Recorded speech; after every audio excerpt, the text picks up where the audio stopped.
முதல் முறை போட்டியிடும் போதே திருநெல்வேலியில் தான் போட்டியிட வேண்டும் என்று முடிவெடுத்து இங்க நிக்கிறேன். ஏன் திருநெல்வேலியில போட்டியிட வேண்டும், ஏன் புதிய தமிழகம் கட்சி திருநெல்வேலியில வெற்றி பெற வேண்டும் என்று நீங்கள் நினைக்கலாம். திருநெல்வேலியில பலர் வெற்றி பெற்று போயிருக்கலாம், உங்களிடம் இப்போதும் வந்து ஓட்டு கேட்டிருக்கலாம், நீங்களும் வாக்களித்திருப்பீர்கள். அவர்களெல்லாம் ஓட்டுக்காக வருவார்கள், பணம் கொடுப்பார்கள், வாக்குகளை விலைக்கு வாங்கி கொண்டு போகக்கூடியவர்களாக இருக்கிறார்களே தவிர இந்த மக்களுடைய முன்னேற்றத்திற்கோ அவர்களுடைய உரிமைகளுக்காகவோ என்றைக்கும் பேசினது கிடையாது. இந்த தொகுதியை பொறுத்த மட்டிலும் தேவேந்திர குல வேளாளர்கள் தான் அதிகம் இருக்கக்கூடிய மக்கள். அதாவது 1/3 பங்கு இருப்பது தேவேந்திர குல வேளாளர்கள். 80,000 85,000 வாக்குகளுக்கு மேல் இருக்கிறோம். 85,000 வாக்கு என்றால் 85,000 மனிதர்கள் இங்க இந்த சமுதாயத்தை சேர்ந்தவர்கள் இருக்கிறார்கள். ஆனால் ஒரு முறை கூட இந்த திமுகவோ அதிமுகவோ எந்த கட்சியும் இந்த தொகுதியில இந்த மக்களுக்கு வாக்கு வேட்பாளராக நிற்பதற்கு வாய்ப்பு கொடுத்தது கிடையாது. இந்த தொகுதியில் மட்டும் கிடையாது, ஒட்டுமொத்த திருநெல்வேலி மாவட்டத்திலும் இருக்கக்கூடிய 5 தொகுதிகளில் தேவேந்திர குல வேளாளர் ஒருத்தரை வேட்பாளராக அறிவிப்பதற்கு யாருக்குமே தகுதி இல்லை, இந்த ஜாதியில யாருக்குமே அந்த தகுதி இல்லை என்று நினைக்கக்கூடிய ஒரு நிலை இருக்கு. நம்ம எல்லாம் அவர்களை கட்சியாக பார்க்கலாம், ஆனால் அந்த கட்சிகள் உங்களை ஜாதியாகத்தான் பார்க்கும். இவர்கள் இந்த ஜாதி, இவர்கள் எஸ்சி, இவர்களுக்கு சீட்டெல்லாம் தேவையில்லை, பணத்தை கொடுத்து வாங்கி விடலாம் என்று நினைக்கக்கூடிய ஒரு ஏளனமான ஒரு மனநிலை இருக்கு. அப்ப அதையெல்லாம் சரி செய்ய வேண்டும். இங்க இருக்கக்கூடிய ஜாதிய சமூக சிக்கல்களை எல்லாம் சரி செய்ய வேண்டும் என்றுதான் திருநெல்வேலி தொகுதியில் டாக்டர் ஐயா அவர்கள் என்னை போட்டியிட அனுப்பியிருக்கிறார். இங்க நிக்கிறது அதிமுகவுக்கோ திமுகவுக்கோ போட்டி, புதிய தமிழகம் கட்சி அந்த போட்டியில் சேர்ந்து இருக்கிறது என்று நினைக்கிறாங்க. இங்க போட்டி கட்சிகளுக்கு இடையே கிடையாது, ஜாதிகளுக்கு இடையே தான். திமுக ஒரு பிள்ளைமார் நிக்கிறாரு, அதிமுக ஒரு தேவர் நிக்கிறாரு, விஜய் கட்சியில் இன்னொரு தேவர் நிக்கிறாரு, நாம் தமிழர் கட்சியில ஒரு யாதவர் நிக்கிறாரு, புதிய தமிழகம் கட்சியில நான் நிக்கிறேன். இங்க போட்டி கட்சிகள் கிடையாது. திமுகவில் பிள்ளைமார் இருந்தா எல்லா கட்சி பிள்ளைமாரும் அவருக்கு தான் ஓட்டு. தொகுதிக்கு யார் நல்லது செய்ய போறா, யார் பேச போறாங்கிறதெல்லாம் கணக்கே கிடையாது. அதிமுக ஒரு தேவர் இருந்தா எல்லா கட்சி தேவரும் அந்த தேவருக்கு தான் ஓட்டு. சரி, யாதவர் மக்கள் தான் நம்மளை போல அதிகாரம் இல்லாமல் இருக்கிறார்களே, அவர்கள் கிட்ட போய் ஓட்டு கேட்டா இல்ல எங்க ஜாதிக்கு வேட்பாளர் நாம் தமிழர் நிக்கிறாங்க, அதனால அவருக்கு தான் ஓட்டு, அந்த பொண்ணுக்கு தான் நாங்கெல்லாம் ஓட்டு போட போறோம். அப்ப இந்த தொகுதிக்காக பேச வேண்டியவர், தொகுதி வளர்ச்சிக்காக பேசக்கூடியவர், நான் யாருக்கிட்ட போய் ஓட்டு கேட்க முடியும்? அவர்கள் என்னை ஜாதியாக பார்ப்பது என்ன மட்டும் கிடையாது, உங்க எல்லாத்தையும் ஜாதியாக தான் பார்க்கிறோம். இது எனக்கு என்ன மட்டும் பார்க்கறது கிடையாது, நீங்க யார் நின்னாலும் உங்களுக்கும் இதுதான் நிலைமை. அது எப்படி ஒரு பொது தொகுதியில, திருநெல்வேலி தொகுதியில, ஒரு மாவட்டத்தின் தலைநகராக இருக்கக்கூடிய தொகுதியில இந்த தேவேந்திர குல வேளாளர் சேர்ந்தவர்களை போட்டியிட முடியும், எப்படி அவர்களை வெற்றி பெற வைக்க முடியும் என்ற எண்ணம்.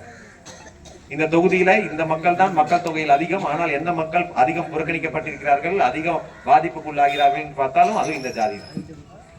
மாநகராட்சி ஒரு பகுதி, இந்த பக்கம் பஞ்சாயத்துகள் ஒரு ஊராட்சி பகுதியா இருக்கு.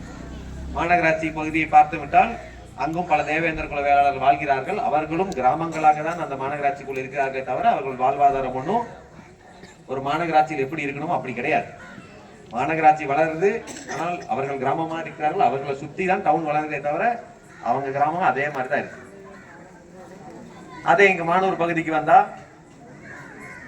அவர்களுடைய வாழ்வாதாரம், பல ஊர்களுக்கு ரோடு கிடையாது, சாக்கடை வசதிகள் கிடையாது, குடிநீர் கிடையாது, பஸ் வசதி கிடையாது. ஏன்? இது இந்த பகுதியோட பிரச்சனை கிடையாது, இது ஜாதியோடைய பிரச்சனை. மற்ற ஜாதிகளுக்கெல்லாம் இருக்கும், உங்க ஜாதிக்கு கிடையாது. ஏன்னா நீங்க அப்படியே சாக்கடையிலே கிடக்கும், ரோடு வேண்டாம், தண்ணி ஏதோ வாங்கி குடிச்சிட்டு போங்க, சப்ப தண்ணி குடிங்க, உங்க விவசாய நெல் எங்கேயோ கிடந்து அழுகி போட்டும், உங்க குளத்துக்கு தண்ணி வந்தா வரட்டும். இது திருநெல்வேலி மட்டும் பிரச்சனை கிடையாது, ஒட்டுமொத்த தமிழ்நாட்டிலும் தேவேந்திர குல வேளாளருக்கு இதுதான் பிரச்சனை. இதெல்லாம் பேச வேணும்னா திருநெல்வேலியில இருந்து ஜெயிச்சது இங்கிருந்து தான் அதை துவங்கணும். ஏன்னா இந்த சமுதாயத்துடைய அரசியல் ஹெட் குவார்ட்டர் திருநெல்வேலியில தான் இருக்கு. இந்த பக்கம் ஒட்டப்பிடாரம், மேல சங்கரங்கோயில், ஒரு பக்கம் விளாத்திக்குளம், ஒரு பக்கம் பாளையங்கோட்டை, இது எல்லாமே தேவேந்திர குல வேளாளர்கள் அடர்த்தியாக வாழக்கூடிய தொகுதிகளும் ஊர்களும் தான். ஆனால் அங்க எல்லாமே தேவேந்திர குல வேளாளருக்கு இதுதான் நிலை. நம்ம சமூகமாக சேர்ந்து ஓட்டு போட்டு நம்ம பலத்தை காட்டல, நம்ம வெற்றி பெறலன்னா நம்ம அரசியல் இன்னும் பின்னோக்கி தான் போயிடும். கண்டவன் வந்து கண்ட போல பேசுவான்.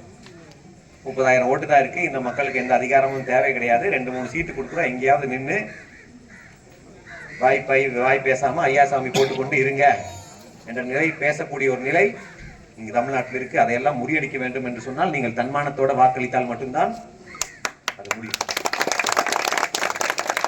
இது ஏதோ நான் எம்எல்ஏ ஆக வேண்டும் என்று வந்து நிற்கலைங்க. அப்படி எம்எல்ஏ ஆக வேண்டும் என்று சொன்னால் எடப்பாடி பழனிசாமி அவர்கள் சொன்னது போல 2-3 சீட்டு, அவர் சொன்னது பேசுனது கேட்டீங்களா? 10 சீட்டு எல்லாம் கேட்கக்கூடாது. அப்ப 2-3 சீட்டு வாங்க வேண்டும் என்று நினைத்திருந்தால் டாக்டர் ஐயா அவர்கள் எப்போதோ வாங்கி இருப்பாரு. ஏதோ ஒரு தமிழ்நாட்டில் ஒரு தனி தொகுதியில் நின்று நம்ம ஜாதிக்குள்ளே மோதிக்கொண்டு எப்படியாவது யாரோ ஒரு பலர் தான் வெற்றி பெற்று வருவாங்க, அவங்க ஏதோ பண்ணிக்கிட்டோம் என்று நினைத்திருக்கலாம். ஏதாவது நான் அப்படி வெற்றி பெற்று வந்திருந்தால் நான் வந்து இந்த மக்களுக்கான அரசியல் எல்லாம் பேச முடியாது. டாக்டர் ஐயா அவர்கள் முடிவெடுத்தார், இந்த மக்களுக்கு வெற்றியை விட தன்மானம் தான் முக்கியம்.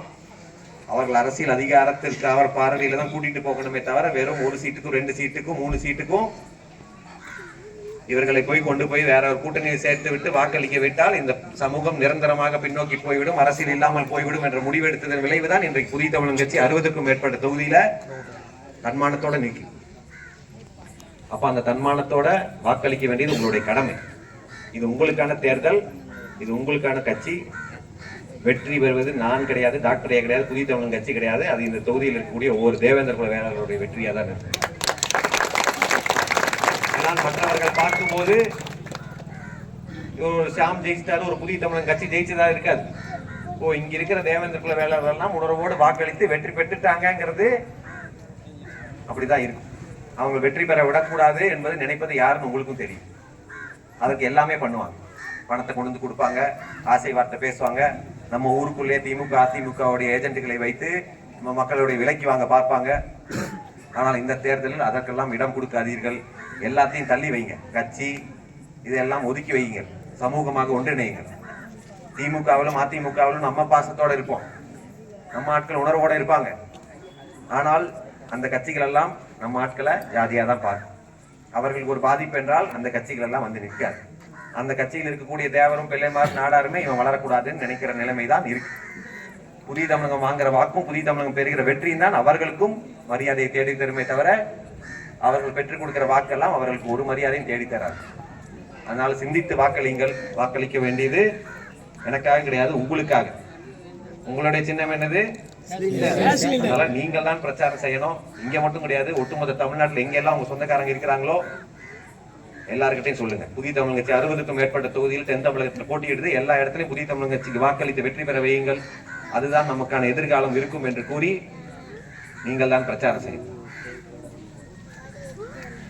இல்லை என்றால் நம்ம ஒரு உரிமையா போய்கிட்டே இருக்கும்.